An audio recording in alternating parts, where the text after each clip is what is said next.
Karena memang Bani Israel, bangsa Israel itu Pak, itu keturunannya Nabi Ibrahim. Saya singkat di Ibrahim saja. Nabi Ibrahim itu keturunannya Nabi Nuh. Dari siapa? Dari darahnya Syam. Turun. Nanti kalau baca silsilahnya ke atas. Nabi Ibrahim itu punya 2. Ada sebagian mengatakan 3 istri. Ikhtilaf.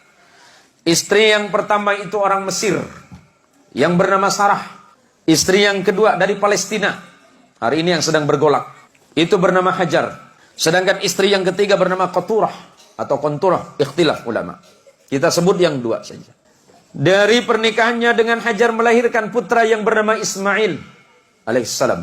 Ismail tidak pernah melahirkan keturunan yang menjadi nabi kecuali Nabi kita Muhammad sallallahu alaihi wasallam.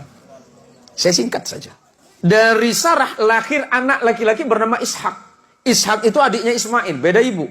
Ishak punya anak namanya Yakub. Yakub ini Allah berikan gelar Israel. Di dalam bahasa Ibrani, apa itu bahasa Ibrani? Bahasanya Nabi Ibrahim. Ibrahim bukan orang Arab. Ibrahim itu lahirnya di Ur Kaldani, Babilonia, Mesopotamia. Hari ini disebut negara Irak. Ya, saya jelasin sejarahnya biar runut, biar tidak terjadi fitnah. Yakub Allah berikan gelar Israel. Dalam bahasa Ibrani disebut Ezrael. Ezra artinya kekasih, El itu Allah, Yakub itu adalah kekasih Allah. Yakub punya anak 12 orang bersaudara, beda ibu semuanya. Ada 4 istrinya Yakub. Yusuf bersaudara 12 orang yang disebut Bani Israel. Yakub diberikan gelar Israel, anak keturunannya 12 anak yang bernama Yusuf bersaudara disebut Bani Israel atau keturunannya Israel. Salah satu anaknya bernama Lewi, abangnya Yusuf. Lewi punya anak namanya Imran, tapi bukan surat Ali Imran itu, beda lagi nanti. Imran punya anak 2 nama. Nabi ada 2 anak dari Imran, dua-duanya jadi nabi. Musa dan Harun. Waalaikumsalam. Abangnya Yusuf namanya Yahuda. Yahuda itu turun punya anak namanya Daud. Alaihissalam. Daud punya anak Sulaiman. Terus turun ke beberapa nabi. Punya anak namanya Imran. Yang kemudian menjadi nama surah Ali Imran.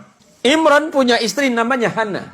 Imran dan Hana punya anak namanya Maria atau Maryam dalam Quran. Maryam punya anak tanpa menikah yang bernama Isa bin Maryam. Nabi Muhammad sallallahu alaihi wasallam keturunan langsung dari Nabi Allah Ismail melalui jalur ibu yang dari Palestina. Nabi Ismail menjadi Arab bukan karena Ibrahim, tapi karena ibunya yang dari Palestina. Biar jelas. Kemudian menikah dengan perempuan Arab dari Bani Jurhum, melahirkan anak yang bernama Haidar. Turun sampai kepada Adnan. Turun. Nanti sampai kepada datuk Nabi yang bernama Abdul Muttalib. Abdul Muttalib punya putra yang bernama Abdullah. Abdullah punya putra yang bernama Muhammad sallallahu alaihi wasallam. Apa yang mau saya jelaskan? Nabi Muhammad sallallahu alaihi wasallam punya hubungan kekerabatan dengan Nabi Allah Isa. Tetapi bukan dari jalur ayah. Kalau jalur ayah berarti Ibrahim. Ya, dari jalur ayah Ibrahim, tapi neneknya beda. Nenek moyangnya beda. Nenek moyangnya Isa itu bernama Sarah, sedangkan nenek moyang baginda kita Muhammad sallallahu alaihi wasallam itu bernama Hajar. Biar jelas. Biar tidak ada fitnah di antara orang-orang yang tidak paham tentang sejarah. Nah, tadi istri Nabi Ibrahim yang tidak disebut namanya Qaturah punya anak yang bernama Madian. Nanti di negara Madian itu datang seorang nabi yang bernama Shu'aib. Karena memang Bani Israel, bangsa Israel